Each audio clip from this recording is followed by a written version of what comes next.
नमस्कार, स्वागत है आप सभी का। आप देख रहे हैं साहित्य तक। मैं हूं हेमा जोशी, मेरे साथ है आकांक्षा अंबस्ट। बात करेंगे महाकुंभ में चल रही चर्चाओं पर। सोमवार से गुरुवार हम लगातार आपके पास आ रहे हैं महाकुंभ की चर्चा लेकर के, और आज जिस विषय पर हम बात करने वाले हैं, बात हो रही है उनकी जिन्होंने महामंडलेश्वर की पदवी पाने से लेकर गंवाने तक जो चर्चाएं बटोरी हैं, जो सुर्खियां बटोरी हैं, ममता कुलकर्णी की।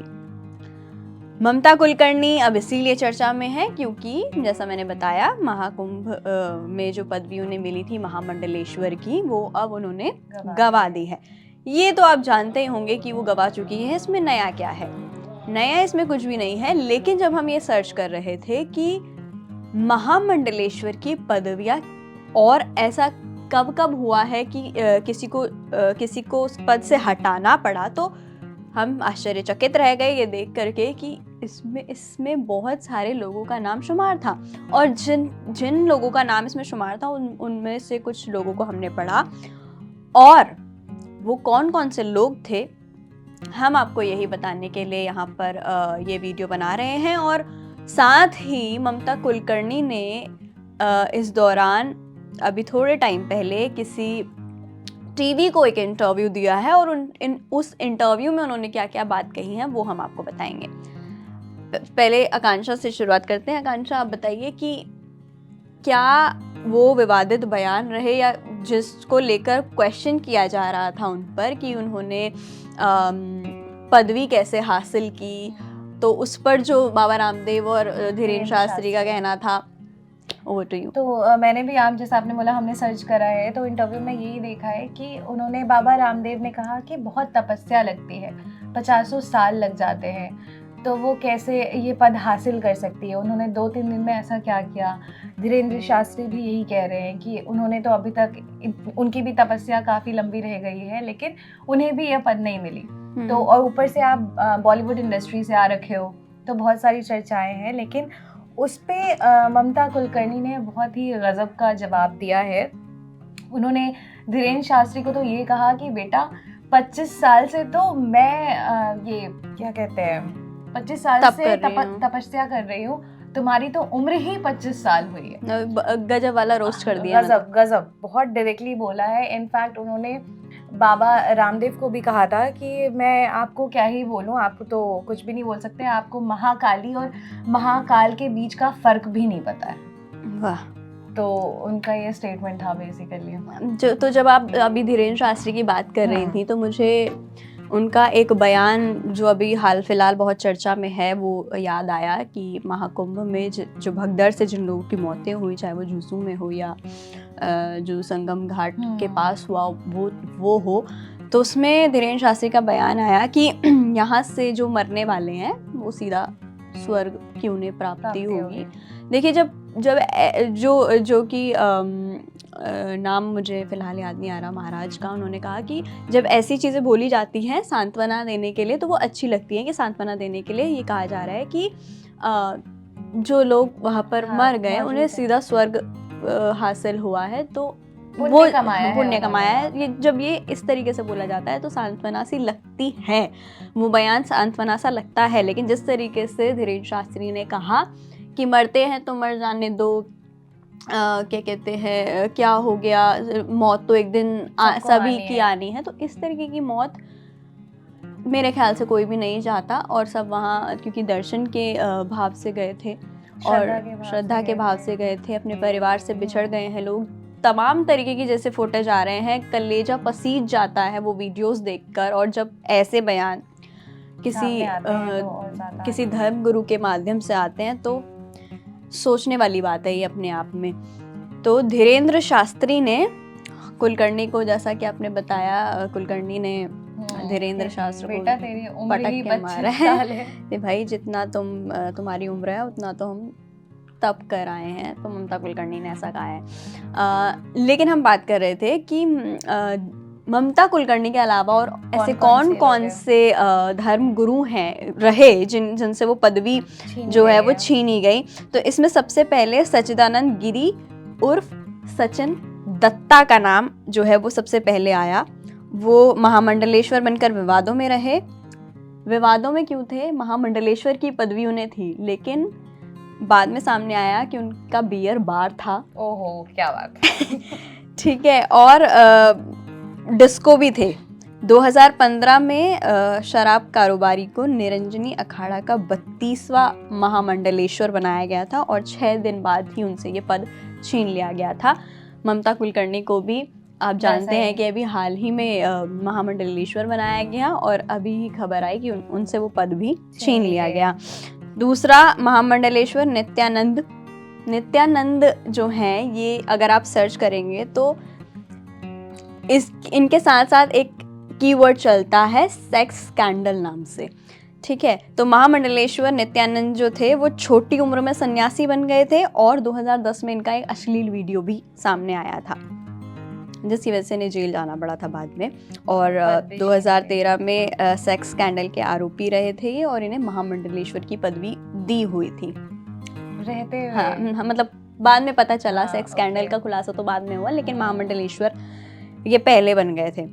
फिर देखिए, जब जैसे जैसे ये नाम मेरे सामने आते गए तो मुझे लगा कहीं मतलब बहुत एक ग्रेट पदवी है महामंडलेश्वर की। हिंदू धर्म में महामंडलेश्वर बनना कोई आम बात नहीं है, क्योंकि जिस तरीके की प्रोसेस उसमें होता है, हाँ, बहुत अखंड तपस्या आपको करनी पड़ती है, तप करने पड़ते हैं, रिश्तेदारी छोड़नी पड़ती है, त्याग देना पड़ता है,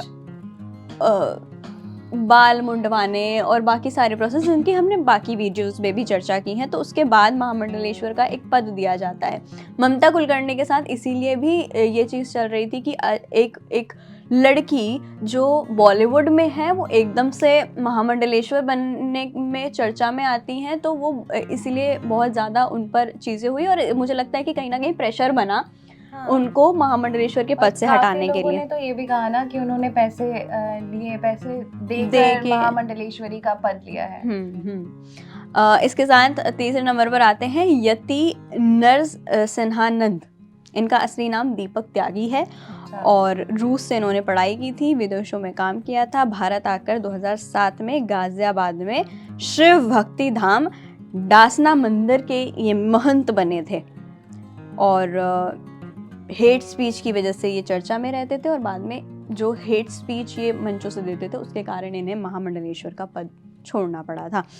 तो महामंडलेश्वर का पद जितनी आसानी से ममता कुलकर्णी ने ग्रहण किया, हालांकि वो कहती है कि मैंने तब किया, वो ये भी कहती हुई नजर आई कि जो ड्रग्स स्कैंडल में जो उनके बॉयफ्रेंड थे, हाँ, पति जो थे, उनके लिए उन्होंने तपस्या करनी शुरू की थी कि ये छूट जाएं जेल से और सब कुछ वापस नॉर्मल उनकी लाइफ में हो जाए। लेकिन बाद में फिर उनका बयान आता है कि विवेक जो हैं वो किसी दूसरी लड़की के साथ शादी में थे और उसके बाद उन्होंने उससे ब्रेकअप किया और बाद में वो भक्ति में रम गई, तो उन्होंने काफ़ी टाइम तक फिर जो है तप किया और लेकिन फिर अचानक से उन्हें फ़ोन आया और फिर वो इमोशनल होके वापस से शिव की भक्ति में लीन हुई और फिर उन्होंने अपना पूरा जीवन जो है इसी को दे दिया और फिर एकदम से महाकुंभ आता है और महाकुंभ में वो महामंडलेश्वर बना दी जाती है, जिसके बाद तमाम धीरेन्द्र शास्त्री हो, बाबा रामदेव हो,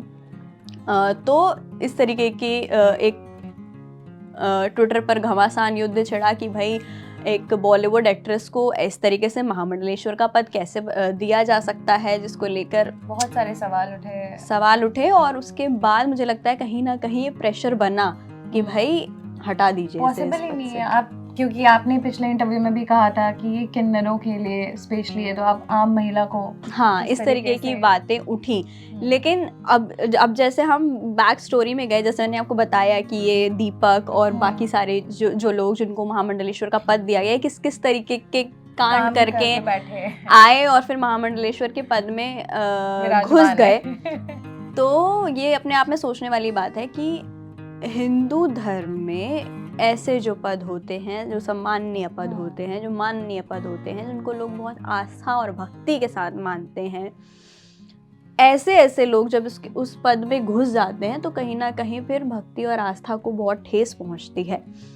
तो और जब ये मामला सामने आया तो उसके बाद क्या कहते हैं, जो अभी हालिया इंटरव्यू उनका हुआ, वहाँ पर वो कहती हैं कि 10 करोड़ क्या, मेरे पास तो 1 करोड़ भी देने के लिए नहीं है। 2 लाख लेकर, वो तो क्या कहते हैं, भीख, हाँ, उधार लेकर दिया है अपने, जिनसे वो सीखा है उन्होंने, दीक्षा, गुरु दीक्षा जिसे कहते हाँ। हैं, गुरु दक्षिणा जिसे कहते हैं, वो उन्होंने उधार दे करके दी है अपने गुरु को। तो महामंडलेश्वर के पद से तो इन्हें हटा दिया गया है। तमाम मैंने आपको महागुरु बताए, महामंडलेश्वर बताए, जिनके साथ बाद में ये कांड जो उन्होंने किए हुए थे वो खुले। तो आप देखिए, आप सोचिए कि महामंडलेश्वर जैसा पद अगर ऐसे लोगों को दिया जा रहा है तो कहीं ना कहीं वो प्रश्न चिन्ह के दायरे में कहीं ना कहीं आता है, फिट होता है। तो मुझे लगता है क्वेश्चन मार्क किया जाना चाहिए। जब महामंडलेश्वर के पद के लिए कोई देता है नामांकन तो उसका बैकग्राउंड पूरा चेक होता है। मैं आपको बताऊं, मैंने जब सर्च किया कि महामंडलेश्वर बनने का जो प्रोसेस है उसमें ये है अंदर लिखा हुआ कि आप पहले उसके जो बाकी उसने कांड किए हैं उसको आप वेरीफाई करेंगे कि भाई ये आदमी सही है कि नहीं है। जैसे नौकरी आने के बाद बोलते हैं कि पुलिस वेरिफिकेशन होता है, जिस तरीके से एक व्यक्ति का तो होता है वो। और उसके बावजूद अगर इतने लोग पकड़े जा रहे हैं, इतने लोग अगर सवाल के घेरे में आते हैं, तो कहीं ना कहीं फिर से एक सवाल खड़ा हो जाता है कि महामंडलेश्वर क्या ऐसे ही लोगों को बना दिया जाता है, या फिर क्या कहते हैं, अभी ये जैसे बोल रहे हैं कि 10 करोड़ रुपए देकर बनाया गया, तो फिर तो यही है कि आप बाहर कांड करो, पैसे दो और महामंडलेश्वर में आ जाओ, ताकि फिर आपको कोई भी कुछ नहीं कह सकता है कि आप परेशानी हो गए, साधु हो गए, संत हो गए, लोग आपकी जय जयकार कर रहे हैं। तो ऐसे ही आते हैं ना फिर वो भिन्न प्रकार नहीं, जो अभी आसाराम बापू जैसे लोग फिर ऐसे ही आते हैं कहीं ना कहीं। ममता कुलकर्णी से बात सपाट ये है कि पद छीन लिया गया है महामंडलेश्वर का। आगे उनके साथ क्या होता है वो देखने वाली बात होगी। महाकुंभ चल रहा है, बसंत पंचमी के लिए श्रद्धालुओं ने वहाँ पर डुबकी लगा ली है। अब मामला थोड़ा शांत है, लेकिन जिन लोगों से उनके प्रियजन बिछड़े, मौतें हुई, वो काफ़ी दर्दनाक था। हमारी संवेदनाएं उनके साथ हैं। अगर आप जा रहे हैं महाकुंभ, इस बात का ध्यान रखिए कि स्पेशल दिनों को आप छोड़ दें। मैंने बताया था आपको कि आकांक्षा जाएंगी महाकुंभ, और अभी आकांक्षा महाकुंभ से होकर के आई हैं। आप अपना एक्सपीरियंस तो बताइए। मैं तो स्पेशल डे पे नहीं गई थी, और वहाँ पे काफ़ी चीज़ें नॉर्मल है, बहुत तरीके से लोग जा रहे हैं। और जो 29 तारीख को हुआ था उसके बाद पुलिस काफ़ी ज़्यादा एक्टिव हो रखी है, वो लोगों को मुश्किलें नहीं हो रही हैं।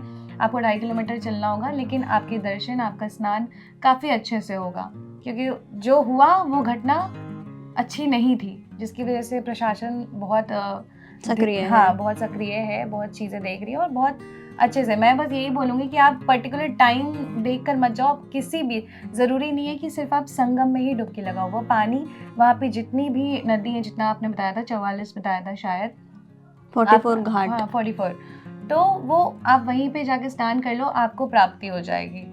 मन में श्रद्धा होना ज़रूरी है, क्योंकि वैसे चीज़ें बहुत नॉर्मल है, इतना ज़्यादा भगदड़ नहीं है, और लोगों को भी समझना होगा कि क्योंकि वो जो भगदड़ है वो मौनी अमावस्या के कारण की, मौनी अमावस्या के इस पर्टिकुलर टाइम पर जाना है, करना है, तो कहीं ना कहीं, और उसमें कहीं ना कहीं प्रशासन की गलती भी है कि अगर आप 100 करोड़ लोगों को न्योता दे रहे हैं और उसमें से फिर नहीं संभाल पा रहे हैं भीड़ को, और जिस भी तरीके की वीडियोस, तमाम वीडियो सोशल मीडिया पर आई, आप लोगों ने भी देखी होंगी, तो जैसे भी वो चीज़ें आई, वो जो हुआ वो बहुत गलत हुआ।